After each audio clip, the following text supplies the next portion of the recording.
¿Qué tal? Buen día, tengan ustedes. Sean bienvenidos a esta sesión del día de hoy, en donde vamos a abordar las siguientes dos unidades referentes a su asignatura Conceptos Jurídicos Fundamentales.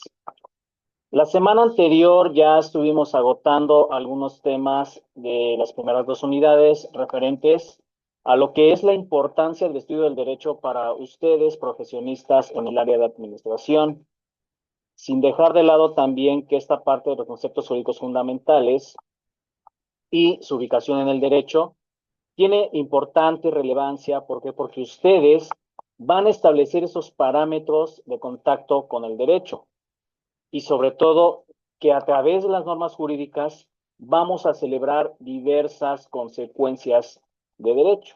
¿Sí? Por lo tanto, vimos también la semana anterior qué es el derecho civil, para qué nos sirve, esa clasificación que tiene con respecto al derecho privado, del derecho de los particulares, cuáles son esas ramas que pertenecen al derecho civil, por mencionarles nuevamente, pues el área familiar, el área civil, el área mercantil, el área de testamentos, el área de obligaciones, el área de contratos, de bienes, derechos reales, entre otras tantas. Y sobre todo cómo se va a regular a través del Código Federal, el Código Estatal de las 32 entidades federativas, y hoy día opera una nueva codificación a nivel nacional. En este caso, esa codificación será adjetiva, es decir, el Código de Procedimientos, que está homologado a través de las 32 entidades federativas. También vimos el tema de los sujetos de derecho, en donde vimos que es la persona física, que es la persona moral, sus diferencias entre una y otra figura. También vimos lo que fueron los atributos de ambas personas, tanto de las personas físicas como de las personas morales, en cuanto al nombre, el domicilio, el estado civil, el patrimonio, ¿sí? Entonces, obviamente, todo esto tiene mucha relevancia con ustedes porque ustedes van a estar en una especialidad en donde es imperante que conozcan al derecho, porque ustedes como administradores también van a llevar entidades jurídicas llamadas empresas de las diversas actividades que van a desempeñar, pues puede ser esta parte de los contratos, contratos laborales, contratos civiles, finiquitos, entre otras características más, ¿no? Y sobre todo actividades que ustedes van a desarrollar. Ahora bien, el día de hoy vamos a ver dos temas de suma importancia para ustedes y sobre todo para que vayamos entendiendo cómo el derecho opera en una vida normativa, ¿sí? En una vida no nada más jurídica, sino en una vida social. Para ello, es importante que ustedes conozcan este parte de cómo las consecuencias de derecho nacen a través de un elemento no voluntario del hombre y sí con la voluntad del propio hombre. A esto se les va a llamar supuestos, corrijo, hechos, no, sí, supuestos, hechos y actos jurídicos, ¿sí? De los cuales las tres entidades, en las tres figuras, se van a generar consecuencias de derecho. Repito, en algunas no va a existir el elemento volitivo, en otras sí necesitará del elemento volitivo. Y el segundo tema que vamos a abordar es esa interpretación jurídica y de cómo se va a aplicar esa norma a través del concepto de norma jurídica, pero también que la propia norma tiene ámbitos de validez temporales, espaciales, de aplicabilidad, de heteroaplicabilidad, autoaplicabilidad y su relación con el artículo 14 de nuestra Constitución Política de los Estados Unidos Mexicanos. ¿Y jóvenes? Entonces, vamos a tratar de abordar los temas de manera concreta, pero sí necesitaré que ustedes pongan mucha atención, sobre todo en las presentaciones que voy a desarrollar, mismas que van a estar en su plataforma. ¿Por qué? Porque es necesario que ustedes distingan la diferencia entre los hechos y los actos jurídicos, que entiendan cómo es esa parte normativa de la ley, cuando se considera que la ley va a atender a cuestiones espaciales, temporales y sobre todo normativas, ¿de acuerdo? Para ello, ustedes necesitan entender que el derecho es una rama que siempre va a estar metida en cualquier área. O sea, quien me diga que el derecho no es necesario para la vida cotidiana, repito, y lo dije la semana anterior, está en un grave error. ¿De acuerdo? Por lo tanto, me voy a permitir compartirles pantalla para que vayamos agotando ahora sí los temas de las siguientes dos unidades.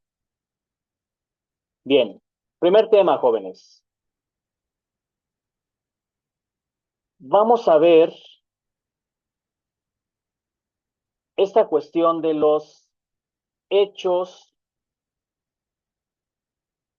y actos jurídicos a través de supuestos que la misma actividad nos va presentando y que la misma norma nos debe de ir relacionando. ¿Cuál es el propósito de la teoría del acto jurídico? Que ustedes comprendan esa clasificación primero del surgimiento de un supuesto para que pueda derivar en un hecho y el acto jurídico generen esas consecuencias que va a producir el actuar o no actuar del elemento volitivo y sus consecuencias jurídicas. El objetivo de este tema es que ustedes como administradores no solo conozcan, sino también entiendan la diferencia entre hecho y acto jurídico y sus respectivas clasificaciones. Para ello, necesitaremos determinar cuáles son los elementos de existencia y los requisitos de validez del acto jurídico, pero también aquellas cuestiones de existencia, inexistencia y nulidad de los propios actos. ¿Sí? Aquí el esquema es muy gráfico. Por un lado tenemos que el supuesto jurídico es toda aquella acción, toda aquella actividad, toda aquella necesidad o todo ese acontecimiento inesperado que me va a generar y producir consecuencias de derecho. ¿Sí? Para ello, se va a determinar que los hechos y los actos jurídicos tienen ciertas clasificaciones. Específicamente, el acto jurídico sí debe contener ciertos elementos de existencia, ciertos requisitos de validez para que sea dúctil, para que sea tangible y sobre todo para que sea legal.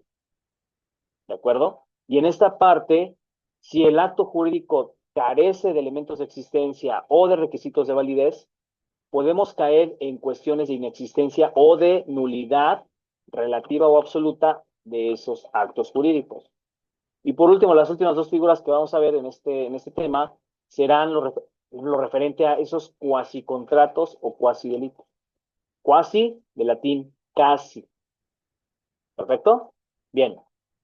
De acuerdo con la doctrina francesa, recuerden que nuestro derecho, jóvenes, se va a apoyar de diversos sistemas jurídicos, entre ellos el derecho romano, que es, digamos que el derecho más apegado a lo que hoy día nosotros tenemos como sistema jurídico. Pero también hay otros sistemas, como por ejemplo el francés, en donde esta teoría clasifica a los hechos jurídicos en un sentido lato, o sea, en un lato sensu, y los va a clasificar como actos jurídicos unilaterales, que esto va a ser únicamente a través de la voluntad de alguna de las partes. Los bilaterales sí tendrá el elemento de dos o más voluntades y de ahí va a generar las obligaciones civiles a través de qué? De convenios y contratos.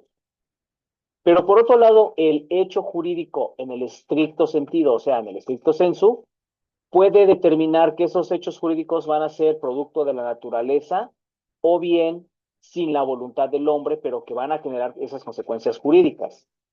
Un ejemplo de ellos puede ser el nacimiento y la muerte. Desde luego, va a dar origen a cuasi contratos, a delitos o a cuasi delitos. ¿Estamos de acuerdo? Esta doctrina francesa también nos constituye que los hechos jurídicos son estados independientes de la actividad humana, es decir, no necesitan específicamente de la voluntad del hombre, pero que a través de esas acciones voluntarias o involuntarias se van a dar cuestiones meramente naturales, como por ya lo dije en la diapositiva anterior. El nacimiento es un acontecimiento natural. ¿Por qué? Porque los padres que procrean hijos tienen esa parte volitiva de procrear familia. pero todos los aquí presentes no pedimos nacer, no pedimos venir al mundo. Esa fue una consecuencia natural que nuestros padres generaron. ¿Sí? Otro ejemplo podría ser cuando una persona adquiere su mayoría de edad, que ahí, desde ese elemento natural, ya podrá celebrar actos jurídicos. Y por último, la muerte de las personas. Con la muerte de las personas se va a dar otro tipo de consecuencias de derecho, como lo son los testamentos, las herencias, los legados. ¿Sí? Por tanto, la doctrina francesa nos dice que las acciones humanas, de acuerdo a lo contrario y o de conformidad con la norma jurídica o de derecho, tendrán que ser lícitas o pueden incurrir en hechos ilícitos. Y que las acciones lícitas tienen como finalidad crear, modificar, transmitir o extinguir derechos y obligaciones que a su vez van a recibir el nombre de actos jurídicos. Y que el acto jurídico es una figura del derecho civil que puede tener elementos unilaterales, o sea, la voluntad de una sola persona, o bien el elemento bilateral, cuando participan dos o más personas para crear, transmitir, modificar o extinguir esas consecuencias de derecho. ¿Sí? Concepto de supuesto jurídico. Se va a definir como esas hipótesis de las cuales la realización dependerá de esas consecuencias que se establecen en las normas jurídicas. ¿Sí? Las consecuencias de la norma como tal es ese surgimiento de la obligación, del supuesto, de la hipótesis que vamos a plantear, para después transmitirla, modificarla o extinguirla de acuerdo a las necesidades que nosotros vayamos desarrollando. Cuestiones de hacer o no hacer de determinadas conductas. ¿Sí? Ahora, ese supuesto jurídico que nosotros podemos plantar va a generar otra figura que se llama hecho jurídico, que de acuerdo con el artículo 7.4 del Código Civil del Estado de México, nos dice que es un acontecimiento natural, pero de los seres humanos, que puede ser voluntario o involuntario, y que debe preceder de una disposición legal para que genere sus consecuencias jurídicas, y que en estas consecuencias sean las de crear, transmitir, modificar o extinguir hechos o deberes jurídicos a situaciones de casos concretos. El mismo artículo 7.5 nos habla que para entender esos hechos jurídicos pueden ser realizados sin la participación o sin la acción del hombre, como por ejemplo algún fenómeno de la naturaleza. Planteo este supuesto. Yo dejo estacionado mi auto en una acera, pero lo dejo por debajo de un árbol, ¿sí? Porque, no sé, hace mucho calor y el carro se puede calentar y a mí me genera un cierto grado de molestia. Pero resulta que en ese inter llueve muy fuerte, se reblandece la tierra y el árbol cae sobre el automóvil. ¿Fue mi voluntad que ese árbol se cayera? No. ¿Fue la voluntad de alguna persona? No. Por lo tanto, ¿participó la acción del hombre? Tampoco. En esa semántica entendemos que ese hecho jurídico, producto de la naturaleza, generó una consecuencia jurídica. ¿Sí? Por lo tanto, me creó un problema para que yo pueda reclamarle a la autoridad competente el reblandecimiento de esa tierra que ha provocado la caída del árbol y que el árbol dañó mi auto. Ahí los ajustadores de seguros tendrán que entender cómo opera esta parte del hecho jurídico para poder determinar un grado de daño y sobre todo determinar si es factible pagarle un tipo de deducible esa persona que está asegurada. La fracción segunda nos habla de esos hechos jurídicos con la participación del hombre, que generalmente los va a denominar biológicos, y están relacionados con el nacimiento, la vida, la capacidad y la muerte de las personas. ¿Sí? La tercera fracción nos habla que los hechos jurídicos con la acción del hombre pueden derivar en voluntarios o involuntarios o contra la voluntad. Porque una persona también puede ser obligada a celebrar hechos y actos jurídicos a costas de su propia voluntad. ¿De acuerdo? Ahora, El hecho jurídico es todo ese acontecimiento natural o del hombre, ya lo entendimos. Que puede ser voluntario o involuntario, pero incurrir en cuestiones lícitas o ilícitas. Esto dependerá de las consecuencias que va a producir ese derecho, pero sin la intención de querer producirlo. ¿Sí? El hecho jurídico, desde luego, tiene que ser proveniente probablemente de la naturaleza, pero sus consecuencias no tienen la intención de producirlas. O sea, aquí el ejemplo de la lámina es un delito de homicidio. Generalmente ve existir la voluntad del hombre cuando el evento viene siendo doloso, pero a lo mejor en un atropellamiento, un peatón irresponsablemente e imprudentemente me sale de la nada y yo lo atropello. No tuve ese tiempo de frenado del vehículo. Por lo tanto, las lesiones que yo le causé lo privaron de la vida. No era mi voluntad privarlo de la vida. Simplemente fue un hecho imprevisto, un hecho sorpresivo, intempestivo. ¿De acuerdo? Por tanto, los hechos jurídicos se van a realizar, repito una vez más, sin la participación del ser humano. Aquí lo tenemos en las ilustraciones, ¿no? Un árbol que cae en una casa que puede dañarla, o el ejemplo que ya planteé de un árbol que cae sobre un auto. Esas van a tener consecuencias de derecho. ¿Por qué? Porque van a romper esa estructura original del bien. O en la otra lámina que tenemos una inundación y arrasó con todo, autos, vehículos, eh, inmuebles, bienes mostráncos, bienes vacantes, lo que sea. Y desde luego va a generar esas consecuencias. Entonces, dentro de la clasificación de los hechos jurídicos, existen esos fenómenos naturales, como puede ser una inundación, un incendio, eh, una sequía, y va a producir consecuencias de derecho a través de qué? De daños. Por ejemplo, el ganado son cosas, finalmente son cosas, están consideradas las reses como cosas.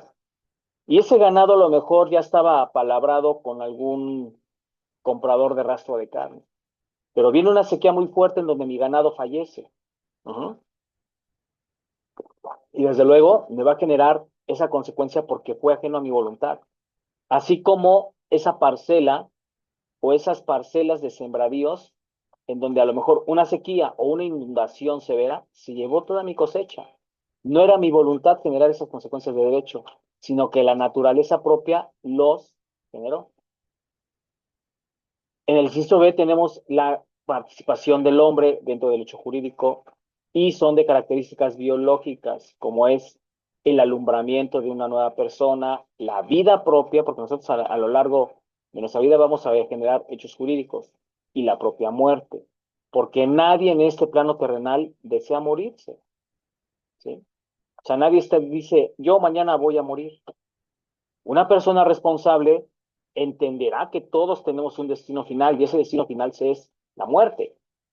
Yo tendré que ser responsable en dejar, si tengo un patrimonio ya establecido, pues dejar arreglados mis servicios funerarios y sobre todo mi testamento, para no dejarle problema a mis familiares.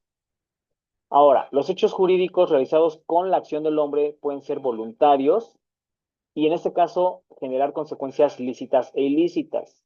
Por ejemplo, un hecho jurídico ya es lícito cuando una persona cumple la mayoría de edad. ¿Por qué? Porque ya puede adquirir esa capacidad de ejercicio. Recordemos la clase anterior, cómo se adquiere la capacidad de las personas con el nacimiento, pero se nace con una capacidad de goce inherente, natural. Cuando ustedes cumplan la mayoría de edad, ahí adquirirás tu capacidad de ejercicio porque son esos derechos ciudadanos en los cuales ya la ley propiamente te permite generar tus propias consecuencias de derecho y ejercerlos por sí mismo. La segunda característica son esas consecuencias que producen propiamente los elementos involuntarios en el derecho. Esos acontecimientos pudieran derivar con la intención, más bien sin la intención de producirlas. El ejemplo que les acabo de poner, un vehículo que va a exceso de velocidad, pero presenta una falla mecánica no sé, se le poncha una llanta, se le sale y atropella a una o varias personas provocándoles lesiones. ¿Era su voluntad atropellarlas? No. Una falla intempestiva, atípica del vehículo. Por lo tanto, no existe esa voluntad de lesionar a las personas. Entonces, el acto involuntario sí está generando consecuencias de derecho, pero está carente de la intención del hombre de quererlas producir. ¿Vale? Siguiente concepto, acto jurídico. A diferencia del hecho jurídico, jóvenes, el acto jurídico sí tiene ese elemento volitivo, la voluntad del ser humano, para producir efectos. Como concepto, aquí les hago yo un breve concepto. El acto jurídico se va a definir como esa manifestación de la voluntad del hombre para crear, modificar y extinguir derechos y obligaciones que, de acuerdo a los casos a aplicar, se van a generar consecuencias de derecho. ¿Sí? El artículo 7.6 del Código Civil del Estado de México nos define que es toda declaración o manifestación expresa, verbal, tácita, de la voluntad hecha objeto para producir consecuencias jurídicas. ¿Cómo se van a clasificar los actos jurídicos? Por un lado, el acto jurídico debe tener requisitos de validez y elementos de existencia. Para los elementos de existencia, la primera categoría que nos marca el acto jurídico es el consentimiento de las partes. Es decir, que va a implicar la voluntad de una o varias personas para celebrar y llevar a cabo ese acto jurídico. Segunda, que el objeto sea física y jurídicamente posible. El objeto se va a distinguir entre objeto directo y objeto indirecto. El objeto directo va a consistir en esa misma naturaleza de querer tener la intención para crear, transmitir, modificar o extinguir derechos y obligaciones. Y el segundo, que es el objeto indirecto, va a recaer sobre las cosas de las cuales nosotros estamos obligados a un dar, a un entregar, a un pagar, a un ser, a un hacer o a un no hacer. ¿Sí? La tercera categoría del acto jurídico será la solemnidad. No en todos los casos los actos jurídicos tienen solemnidades, pero el acto jurídico como tal, al ser solemne, necesita lo que disponga la ley, literalmente, y que en esta forma señalada de la ley se expresa la voluntad para que el acto exista. No a todos los actos jurídicos se le exige el elemento de solemnidad, como por ejemplo el matrimonio o el testamento, porque, perdón, corrijo, a excepción del matrimonio y del testamento, ahí sí expresa tal y como lo indica la ley. ¿Por qué? Porque en los elementos de existencia del acto jurídico está prohibido el matrimonio entre personas menores de edad, entre personas discapacitadas o con un cierto grado ya de discapacidad avanzada. ¿Sí? Por otra parte, los testamentos necesitan de la expresión verbal, tácita y sobre todo apegado a derecho de la persona que desea plasmar su última voluntad. ¿Sí? Dentro de los requisitos de validez de los actos jurídicos, igual, se requiere para que sea válido el acto jurídico de la capacidad de las personas. Esa capacidad tiene que ser plena, tiene que estar al 100%. Y la capacidad se va a dividir en capacidad de goce y capacidad de ejercicio. La capacidad de goce nos da esa aptitud de ser titulares de derechos y obligaciones desde el nacimiento. Tú ya naces con tu capacidad de goce. Te la tutela el Estado, te la tutelan tus padres, te la tutelan las instituciones jurídicas. Pero a diferencia de la capacidad de goce, que es natural, la segunda ya es la aptitud que tiene cada persona a partir de los 18 años para ejercer por sí misma derechos y obligaciones que les confiere la ley. Aquí hago un paréntesis. Las personas que se emancipan antes de los 18 años y que por voluntad propia ya quieren generar sus actos jurídicos, habrá que ver los supuestos de aplicabilidad de la ley para determinar si es posible que ellos, por propia voz o por representante legal, ejerzan sus capacidades por sí mismos. ¿Sí? Lo dice la lámina. La capacidad de ejercicio se adquiere a los 18 años para poder celebrar actos jurídicos y, sobre todo, no estar en estado de interdicción. ¿Qué es un estado de interdicción? Es una disminución de la capacidad provocada por algún evento. Pudiera ser que tú tengas un accidente y caigas en coma, ¿sí? O que cognitivamente vayas perdiendo facultades, como las personas que tienen demencia senil o que presentan en casos más graves Alzheimer, ¿sí? Segunda categoría del acto jurídico, en cuanto a sus requisitos de validez, que el acto jurídico no presente vicios en el consentimiento, es decir, que ninguna persona sea obligada, sea engañada, sea hasta cierto punto coaccionada para poder celebrar esos actos jurídicos. Y que esos vicios del consentimiento deben de ser ausentes por violencia, por error, por dolo, mala fe o lesión. Y los vamos a definir uno por uno. Se habla de violencia cuando se emplea toda fuerza física, toda fuerza moral, toda fuerza verbal en menoscabo de una persona, pero principalmente con la amenaza de querer causar un daño a la integridad física y corporal o, en su defecto, de privar de la vida a los sujetos de derecho.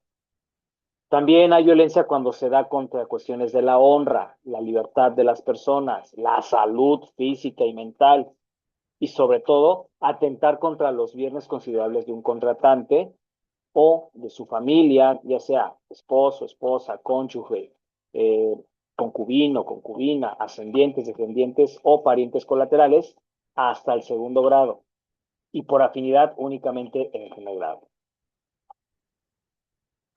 El error es toda esa falsa apreciación sobre las opiniones de la realidad existente en el mundo. Aquí, para efectos del acto jurídico, es esa consistencia en la equivocación que podemos hacer caer sobre las condiciones que dieron motivo a celebrar la obligación civil. O sea, que yo con engaños te haga celebrar un contrato de compraventa en donde no te voy a prometer nada, no te voy a cumplir nada, y tú ya lo celebraste. Por eso, cuando ustedes celebren contratos, mis queridos administradores, sean muy precisos en qué están firmando. Lean todo lo que trae el documento, incluida, como dicen por ahí muy coloquialmente, hasta la letra pequeña. ¿Por qué? Porque pueden incurrir en esas condiciones de hacerlos equivocar y la interpretación que la norma pueda tener puede ser muy ambigua. ¿De acuerdo? El dolo. El dolo es esa maquinación, sugestión o artificio que se emplea para hacer incurrir en el error a las personas. Si yo te vendo un vehículo a sabiendas que la máquina ya no está bien, que carece de batería, que le faltan refacciones o piezas al vehículo y aún así te lo vendo, dolosamente tengo la intención de hacerte incurrir en un error. ¿Sí? La mala fe es esa disimulación del error. Ajá. Es esa habilidad que pudieran tener las personas para hacerte caer en un perjuicio y sobre todo que la mala fe hasta cierto punto es pasiva porque no te vas a dar cuenta en qué momento se hace esa disimulación del error. La lesión, desde luego, si tú tienes estas categorías de la violencia, que te hago caer en un error, que aparte actúe con dolo y sobre todo disfracé de mala fe esa disimulación del error, pues por lógica te voy a producir ¿qué? Una lesión. Y las lesiones no nada más las podemos reducir al campo físico del cuerpo humano, no. También hay lesiones contra el patrimonio. Y sobre todo, aquí hablando del acto jurídico, esa lesión va a implicar en un sentido amplio todo perjuicio al contrato conmutativo, o sea, a las cláusulas que ya tiene ese contrato o esa relación bilateral entre el acuerdo de voluntades. Tercera categoría, que el objeto, motivo, fin siempre debe ser lícito, debe ser física y jurídicamente posible y que sea dentro de la ley.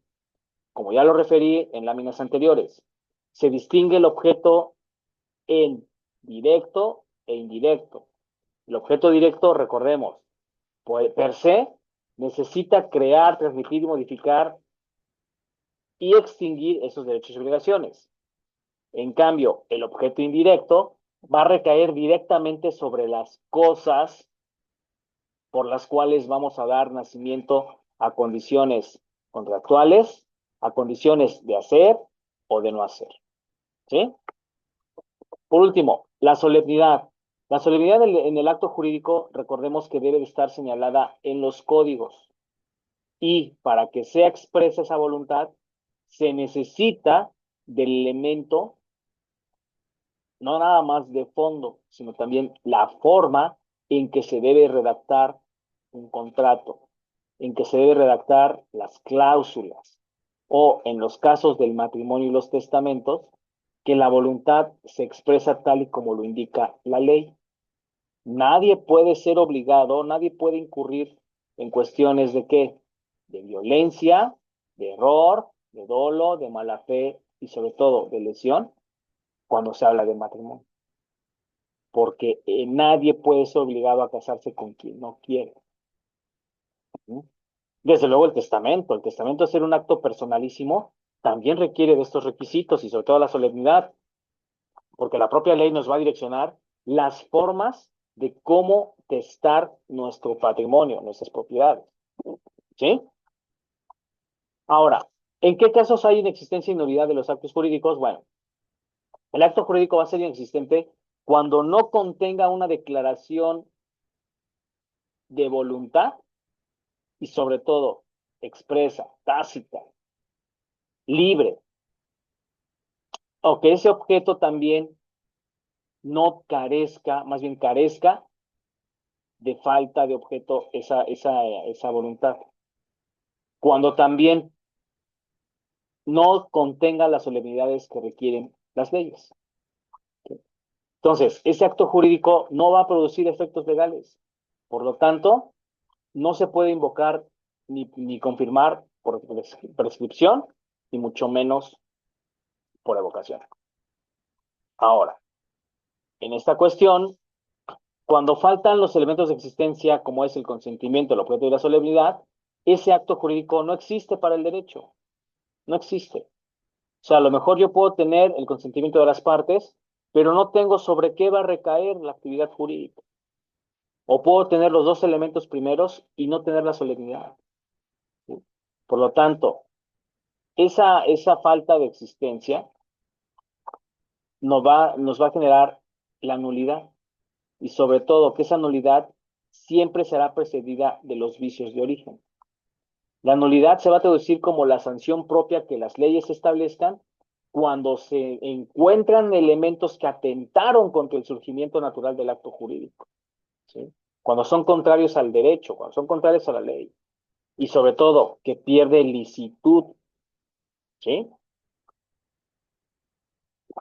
Esa nulidad se va a dividir en nulidad absoluta, porque como tal, si carece de alguno de los elementos, ya ese acto no va a producir sus efectos. Tienen que ser destruidos esos efectos jurídicos. Y la causa de nulidad absoluta es por violaciones a las normas del orden público. Porque recuerden que el derecho civil, a pesar de que es entre particulares, tiene un orden público. Por ejemplo, aquí un caso de nulidad absoluta es que los primos hermanos puedan contraer nupcias, o los hermanos, porque ahí estaríamos hablando hasta de conductas ya de incesto. Matrimonio entre menores de edad o entre mayores y menores de edad no se pueden celebrar. Por eso ese acto jurídico no va a caer en relaciones de nulidad absoluta. Que alguna de las partes confirmen el acto, pero que se tenga que recurrir a la norma jurisdiccional para solicitar la nulidad de esos actos jurídicos. Ahora bien, la nulidad va a ser relativa cuando sea susceptible nada más de confirmarse o prescribirse dentro de los elementos volitivos del hombre. Obviamente, la nulidad va a ser relativa cuando existan condiciones de error, dolo, violencia, lesión o incapacidad, y sobre todo pueda invocarse porque se ha sufrido vicios en el consentimiento, o cuando la persona que está celebrando esos actos jurídicos sea perjudicado por alguna lesión que le comprometa el sistema cognitivo, el sistema motriz, o bien los incapaces, las personas con discapacidad mental. Por lo tanto, esta parte de la nulidad relativa siempre producirá efectos provisionales, pero deberá convalidarse de acuerdo a las necesidades del propio acto jurídico. Ahora bien, vamos a ver cuasi contrato, delito y cuasi delito. El cuasi contrato nos dice la lámina que es un hecho donde una persona que está permitida por la ley obliga a otra y esta otra puede obligar hacia ella sin que antes exista un convenio. Está un poco complicado aquí el concepto, ¿no? La definición. Bueno, aquí les pongo un ejemplo. Una persona que por mandamiento judicial tiene que hacerse cargo de los negocios de una persona que se presume está ausente, está desaparecida forzadamente. Bueno, en este caso aquí va a ser ese cuasi contrato. ¿Por qué? Porque la ley le está confiriendo y le está encomendando esa tarea, hacerse cargo de los negocios de esa persona que está desaparecida. Pero por otro lado, que ya por se le da ese encargo, va a obligarlo a rendir cuentas y sobre todo que el ausente tenga que indemnizar al gestor de los desembolsos realizados motivo de la gestión. En los cuasi contratos, desde luego, pudieran ser relativos a los hechos jurídicos porque no hay consentimiento para que produzca una obligación, sino que es la propia ley quien las crea. ¿Sí? Cuando veamos de obligaciones, les voy a hablar un poquito de esta figura más a fondo en la gestión de negocios. Ahora, el cuasidelito es ese acto dañoso, pero sin la intención de producir un mal.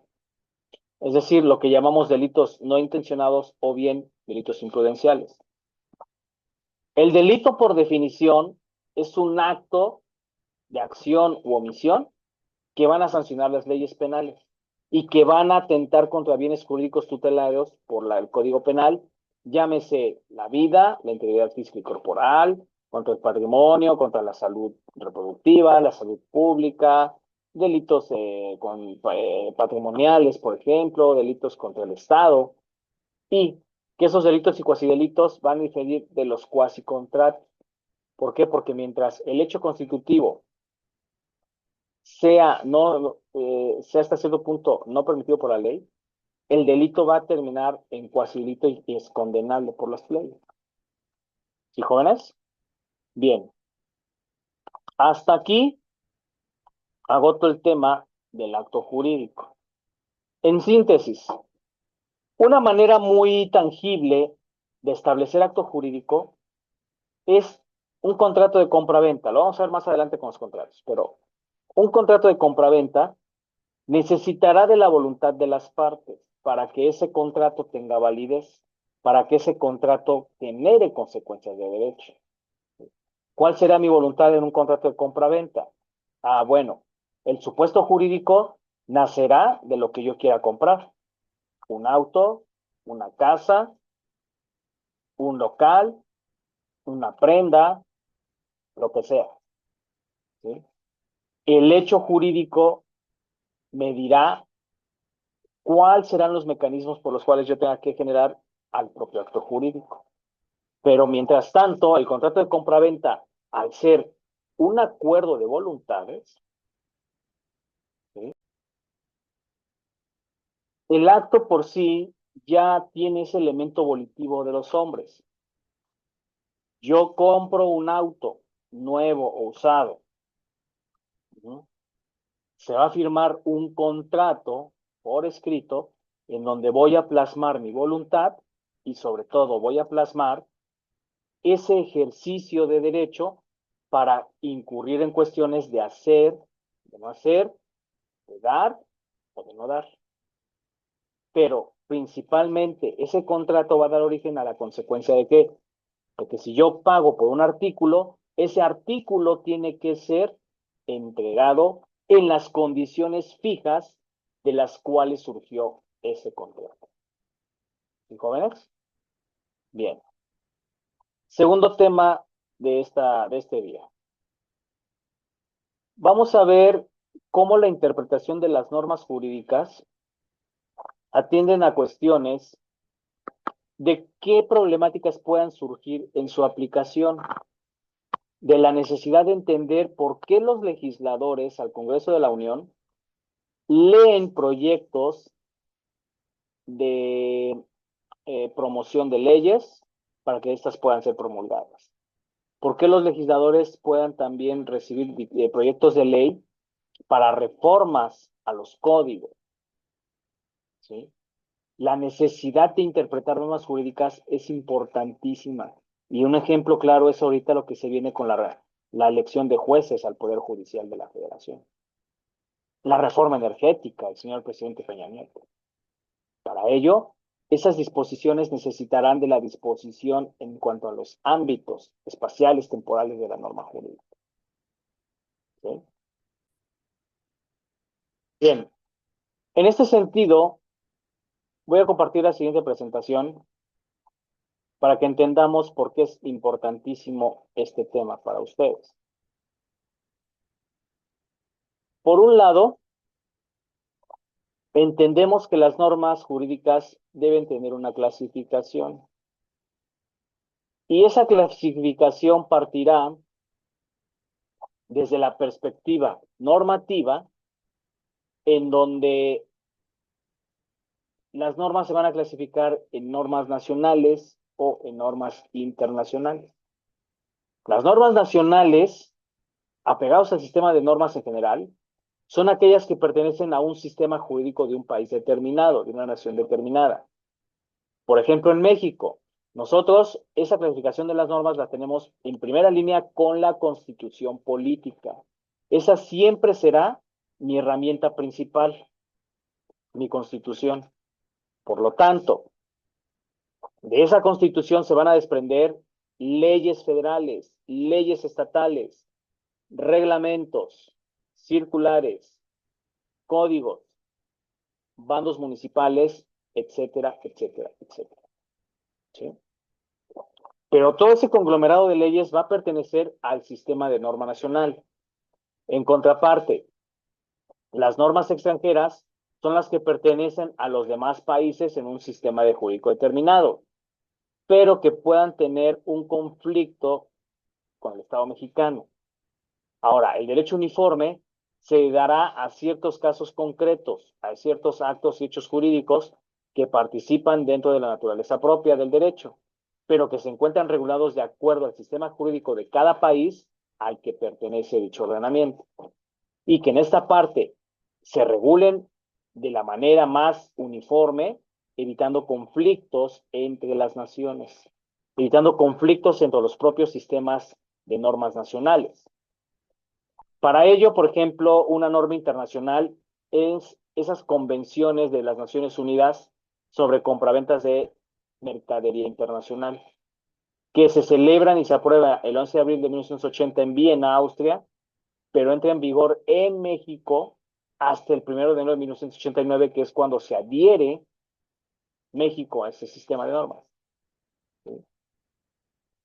¿Qué ámbitos de validez tienen las normas jurídicas? Bueno, para ello, las normas pueden ser válidas de acuerdo a la ley, a la jurisprudencia, a la costumbre, al tipo de norma jurídica individualizada y desde luego a la doctrina. Recordemos que la ley se va a definir como ese proceso en el cual el Estado formula y determina ciertas reglas jurídicas que tienen observancia general y que nosotros los sujetos de derecho tenemos que hacerlas cumplir y respetarlas sobre todo. Cuando se habla del proceso legislativo, entendemos que es la forma en que el Estado va a formular esas nuevas categorías para que las normas tengan mejor validez, tengan mayor vigencia y sobre todo que sean protectoras, no nada más del sistema jurídico, sino del sistema social al que el individuo pertenece. La ley, desde luego, es esa norma jurídica de carácter obligatorio y general que se dicta para regular la conducta de todos nosotros en general en la sociedad y que tiene ciertos fines. Para ello la ley se va a apoyar de la costumbre a través del conjunto de hábitos que día a día lleva a cabo una sociedad y que hasta cierto punto son jurídicamente obligatorios. Como por ejemplo, no asesines, no robes, no despojes. La costumbre, desde luego, tiene esta parte de la invetera consuetudo, que es ese elemento práctico y reiterado del cual la sociedad necesita hacer costumbre. ¿Para qué? Para que a falta de una ley escrita se interprete la norma jurídica y de jurisprudencia. La costumbre, desde luego, es ese análisis como fuente formal del derecho para determinar ese uso frecuente, ese uso diario, y sobre todo qué precedentes se estará estableciendo. Por eso el uso y la costumbre hacen que se repita constantemente el acto. ¿Sí? El uso va a responder a esa repetición reiterada de actos y la costumbre va a dar origen a esa repetición. Por lo tanto, la costumbre siempre será causa del uso y el efecto. Ahora bien, en esta parte,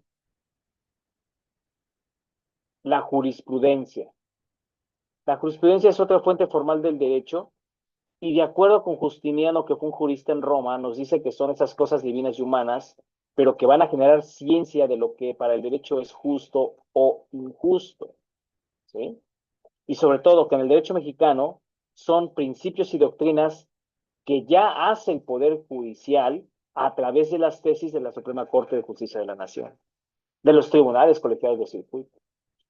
O sea, ustedes, a pesar de que no son abogados, en algunos casos concretos necesitarán hacer y conocer jurisprudencia. ¿Sí? Desde luego, esa jurisprudencia, desde el punto de vista científico, se debe entender como la teoría del derecho a través de qué? Del conocimiento de lo justo e injusto de la ley. Pero que al ser un elemento justo e injusto, tiene que tener elementos científicos para dar origen a la teoría general del derecho. Y que esa jurisprudencia sea un conjunto sistematizado de conocimientos que nosotros debemos tener sobre el derecho. El siguiente criterio, que la jurisprudencia, al ser un saber de aplicación prudente del derecho, necesita de una virtud intelectual de los jueces, de los ministros, de los magistrados, para entender el hábito correcto de aplicación de la acción judicial.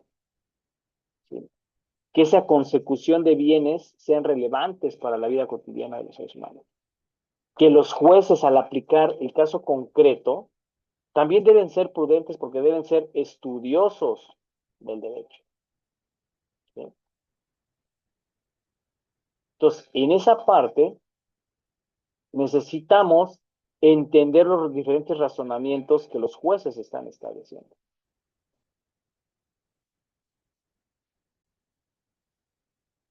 ¿Sí? Entonces, en esa línea,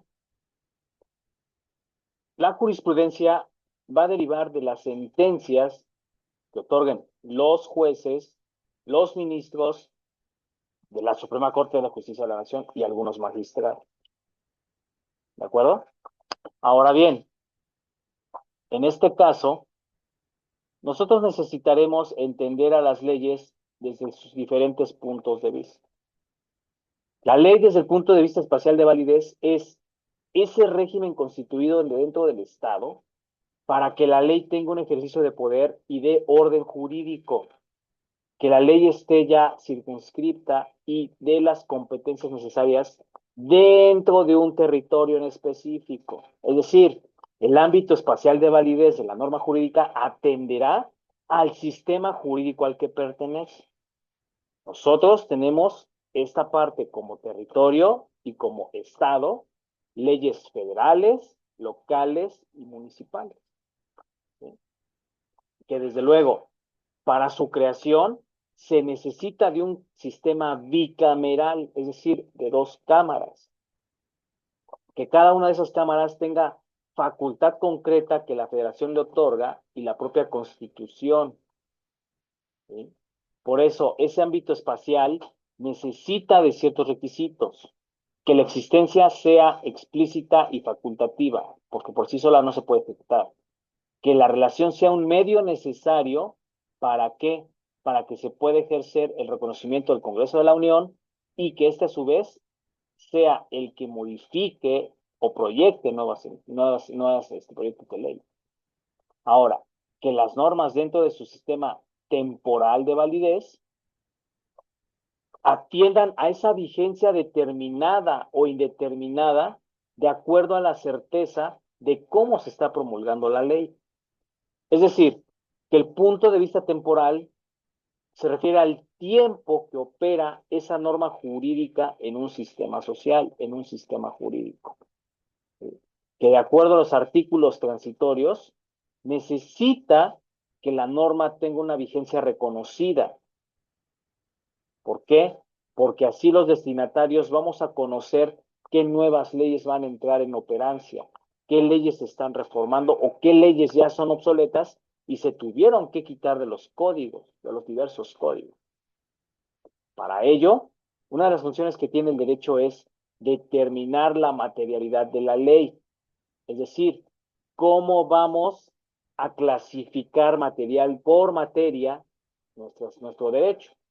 En derecho constitucional, en derecho administrativo, en derecho procesal, en derecho penal, en derecho fiscal, derecho civil, derecho laboral, derecho agrario, derecho ecológico. Y que cada una de estas ramas materiales del derecho pertenecen a la clasificación que vimos la semana anterior, el derecho público y el derecho privado. ¿Sí? Ahora, ramas del derecho público, pues desde luego son el derecho constitucional, el administrativo, el procesal, en todas cualquiera de sus materias, el penal y el fiscal, porque atenderán a esas necesidades del Estado como línea de autoridad respecto de los gobernados como línea de subordinación. Mientras que el derecho privado en una línea horizontal va a ser esa relación entre los particulares o el Estado cuando no participe como autoridad y sí como un particular en un plano de igualdad. Y que de esta rama se desprende dentro de su materialidad el derecho civil, el derecho mercantil. Y que de acuerdo al derecho social que actualmente opera en nuestro país, surge como una consecuencia de la Revolución Mexicana el derecho laboral y el derecho agrario. Esto lo llamaremos derecho social. Ahora, desde el ámbito personal, las normas jurídicas también van a ser genéricas e individualizadas. ¿Por qué? Porque pueden determinar ciertos criterios abstractos o generales. Pero la norma jurídica individualizada la va a integrar por esos actos jurídicos celebrados por el propio hombre y las resoluciones de los tribunales cuando haya conflicto entre los propios hombres, que van a generar derechos y obligaciones a favor y cargo de personas determinadas. Por lo tanto, ese ámbito personal puede desencadenar en contratos, en convenios, en testamentos, en sentencias cuando haya controversias, en la celebración de los países o entre estados de tratados internacionales de cualquier naturaleza, a casos particulares y concretos. Desde el punto de vista de su jerarquía, ese sistema de validez de la ley puede entender que están en un mismo rango o en una subordinación, o hay un nexo de subordinación. Por eso las normas, de acuerdo al jurista García Maínez, tienen que tener una jerarquía, un sistema piramidal, en donde en el puntal más alto deberá estar tu constitución política. Por eso ese discursito, jóvenes, de todos los políticos, haré cumplir la constitución y todas las leyes que le llaman. ¿Por qué? Porque ese documento es el alma mater de todas las leyes. ¿Sí? Entonces, jerárquicamente, la Constitución siempre será la carta máxima, el precepto de mayor jerarquía. Entonces, en esta parte, únicamente en algunos tratados internacionales pudiera operar la Constitución a la par. Y, preciso, en derechos humanos sí puede estar a la par, pero nunca por encima, ni mucho menos, que violente esa Constitución. ¿De acuerdo? Bien. Vamos a ver otro tema que en este caso se llama la jurisprudencia técnica. ¿Y qué es la jurisprudencia técnica? Es esa forma en cómo los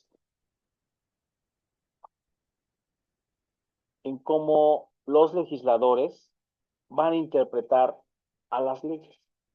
¿Sí? Esa forma en cómo se hace una verdadera filosofía del derecho, una verdadera aplicación de la norma.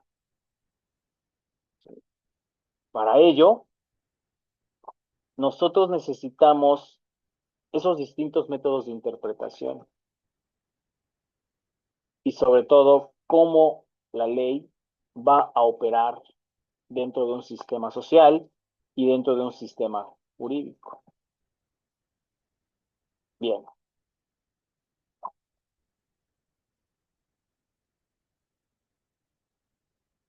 Vamos a entender este tema. Nosotros dentro de la interpretación como abogados llamamos jurisprudencia técnica o bien técnica jurídica. Se los voy a explicar en palabras más sencillas para ustedes. Esta jurisprudencia técnica como concepto básico siempre tendrá por objeto exponer ordenada y coherentemente los preceptos jurídicos que se hallen en una época y lugar determinados, pero que de acuerdo a su caso de estudio representen el estudio de problemas relativos a la interpretación y aplicación de la ley. ¿Qué ramas tiene la jurisprudencia técnica? Algo que se le llama sistemática jurídica o doctrina de aplicación del derecho. Esa sistemática tiene esos estudios que se han hecho por conclusión y que van a una disciplina nomográfica, en donde se trata de exponer de una manera ordenada y coherente aquellas disposiciones del derecho de costumbre, del derecho jurisprudencial y sobre todo del derecho legal que integran a un sistema jurídico, lógicamente. Para ello,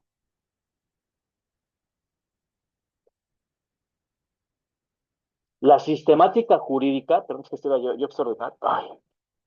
La sistemática jurídica nos va a decir que los preceptos deben de ordenarse de acuerdo al derecho público y al derecho privado, y que dentro de las ramas del derecho público encontramos lo que vimos ahorita en la otra presentación, al derecho constitucional, administrativo, penal y procesal, y que en el derecho privado, al participar los particulares en un plano horizontal, corresponderá al derecho civil y mercantil su clasificación exclusiva dentro del derecho interno. Entonces, al derecho público y al derecho privado internos se les va a conocer como ese sistema de normas que operan en un país. ¿Para qué son necesarios esos sistemas de normas en un país? Ajá. Pero que por el otro lado, relacionados con un país, también el derecho público y derecho privado internacionales serán esas condiciones entre naciones, lo que da origen a las convenciones, a los tratados. ¿Sí? Ahora, en esta parte, las relaciones de los preceptos siempre van a tener esos ejemplos de cómo participa el criterio material de la ley. O sea, dónde es vigente, dónde se está aplicando, si todavía es funcional, si todavía pertenece a una convención vigente. Por lo tanto, la técnica jurídica tiene ese conjunto de métodos científicos para estudiar el objeto para el que fue creado la ley. ¿Y para qué objeto fue creado la ley? En primera, para regular conflictos. En segunda, para resolver problemas a casos concretos. Entonces, por eso la técnica jurídica se le denomina ese arte de interpretar y aplicar los preceptos de un derecho vigente en una sociedad. Para ello, ese derecho vigente se va a traducir en interpretación de normas, en integración de las leyes y esos conflictos que surjan en un tiempo y en un espacio determinados. Dentro de los métodos de interpretación jurídica, entendemos que se integran dentro de su campo el adecuado y prudente caso a aplicar concreto y sobre todo que nosotros entendamos que las normas están compuestas por cuestiones generales y abstractas, pero que se tienen que estudiar. ¿Para qué? Para individualizarlas a través de qué? De la celebración de los hechos, actos y puestos jurídicos, como son los contratos, los convenios y los tratados internacionales. Por otro lado, este método de interpretación de la ley puede ser literal o gramatical. Y aquí les voy a corregir mucho a estas nuevas generaciones, ¿no? Cuando utilizan esa palabrita de literal, literal, literal para todo, la literalidad es siempre apegado a lo que la letra dice. Por eso en la ley, en su sentido literal o gramatical, se necesita partir de la acepción de derecho para que gramaticalmente lo terminemos determinando en una terminología jurídica y sobre todo en el contenido del texto de la norma de derecho. Uh-huh. Es decir, que todas las leyes, a lo que la letra dice, es lo que se tiene que obedecer. Hay varios métodos. Por ejemplo, el exegético nos habla que la ley y la norma jurídica es creada de acuerdo a la acción humana, pero que supone necesariamente la intención y la intervención de la voluntad de los sujetos de derecho. ¿Para qué? Para que dentro de su exégesis desentrañen el sentido de la norma. Y sobre todo, que el Congreso de la Unión, a través de sus legislaturas, pueda tener esa cuestión de la voluntad de del pueblo, pero apegado ¿a qué? A lo que se expresa en los legisladores. ¿Sí? Entonces, dentro del logo sistemático, las leyes tienen un orden, la norma jurídica tiene un orden, y sobre todo, su sentido social es armonizar no nada más al sistema nacional, sino también al sistema internacional de normas. Dentro de la perspectiva teológica, la norma jurídica se va a integrar por esos mandatos u órdenes que ya están escritos, que ya están en los documentos llamados leyes y códigos, pero que su objeto es que se interpreten ¿para qué? Para determinar cuál es el fin colectivo de la que persigue la norma jurídica. Para ello, se va a hacer valer de diversas ramas y áreas de la filosofía, como es la axiología, y que partiendo de valores y principios, la norma jurídica llegue como un sustento social para obtener la justicia, el bien común, la seguridad jurídica, la verdad, la honestidad de los individuos, que esa norma sea confidencial y sobre todo solidaria para un sistema social. Obviamente, para poder interpretar normas jurídicas se necesita de los eventos históricos y de carácter evolutivo. ¿Por qué? Porque hay que entender cuáles fueron las condiciones político-geográficas, económicas, sociales, culturales, que ya prevalecieron en algún tiempo y que en su momento generaron normas jurídicas, pero que hoy día necesitamos interpretarlas y aplicarlas y sobre todo determinar si siguen siendo vigentes. ¿De acuerdo? Ahora, dentro de los métodos de integración pueden surgir problemas, por supuesto, porque la ley a veces, al tener la intención de ser perfecta, resulta ser imperfecta, porque está creado por seres humanos, porque los legisladores a veces se equivocan a la hora de modificar o de emitir nuevos proyectos de ley. Por eso las leyes de repente pueden tener vacíos o lagunas, o lo que yo le llamo antinomias jurídicas. Ahí les doy un ejemplo bien sencillo. Decíamos la semana anterior que la personalidad de las personas físicas se adquiere con la vida y se perderá con la muerte, pero que desde el momento de la concepción el individuo entra bajo tutela y amparo de la ley. Pero el Código Penal me dice que antes de las 12 semanas una persona no puede ser considerada un ser vivo y que ahí puedes interrumpir legalmente tu embarazo. Hay una contradicción, hay una antinomia. Porque hasta dónde podemos entender si el aborto legal o la suspensión legal del embarazo pudiera atentar contra los derechos humanos de ese producto de la concepción. O bien, si alguno de los padres biológicos desea tener a ese producto, ahí entraríamos en una violación de derechos. ¿Sí? Por lo tanto, esas lagunas o vacíos necesitan de un estudio concreto a través de la práctica profesional de los legisladores, de las propias personas intervinientes en el derecho. ¿Para qué? Para que esas lagunas no generen más vacíos en la ley. Por eso la ley tiene que ser muy específica.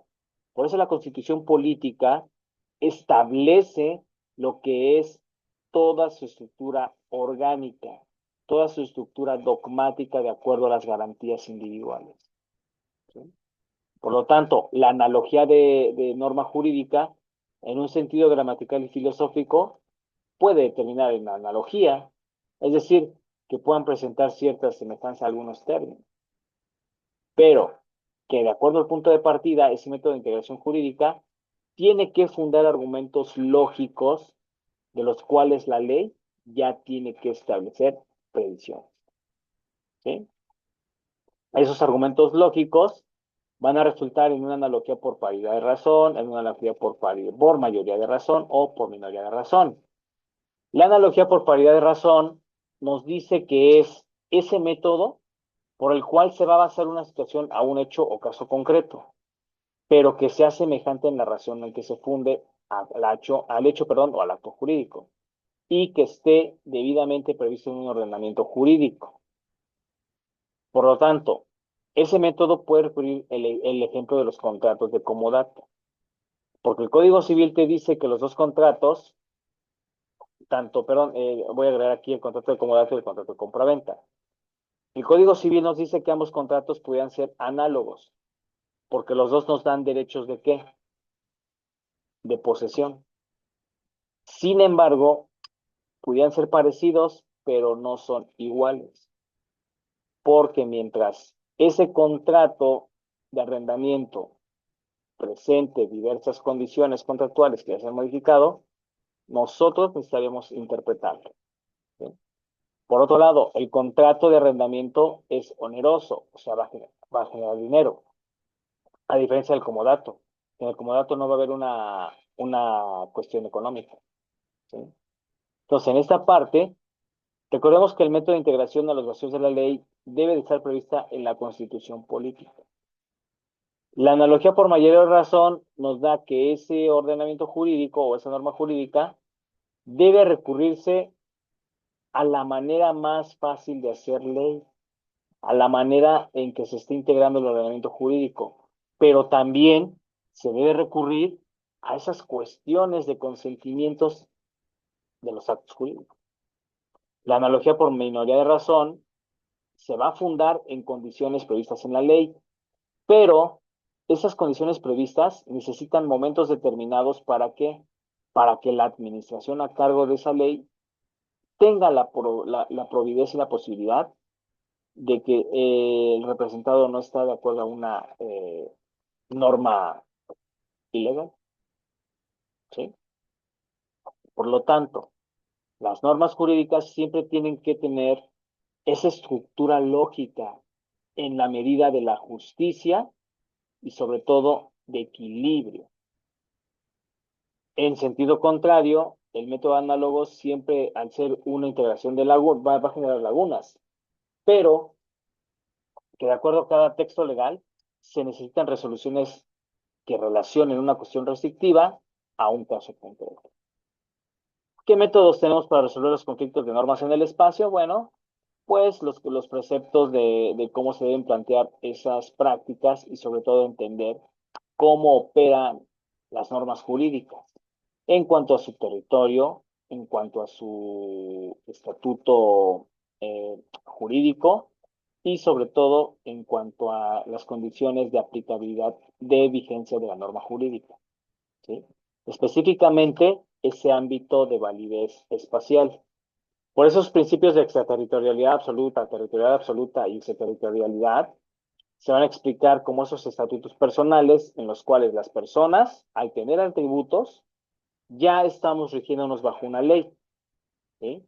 Que los estatutos deben ser formales. ¿Por qué? Porque al ser elementos de validez, necesitan todas las condiciones del acto jurídico, que tienen que ser reales. ¿Por qué? Porque a través de cuestiones del derecho registral, tributario, administrativo y relativas a bienes muebles e inmuebles, debe de aplicarse esa territorialidad absoluta.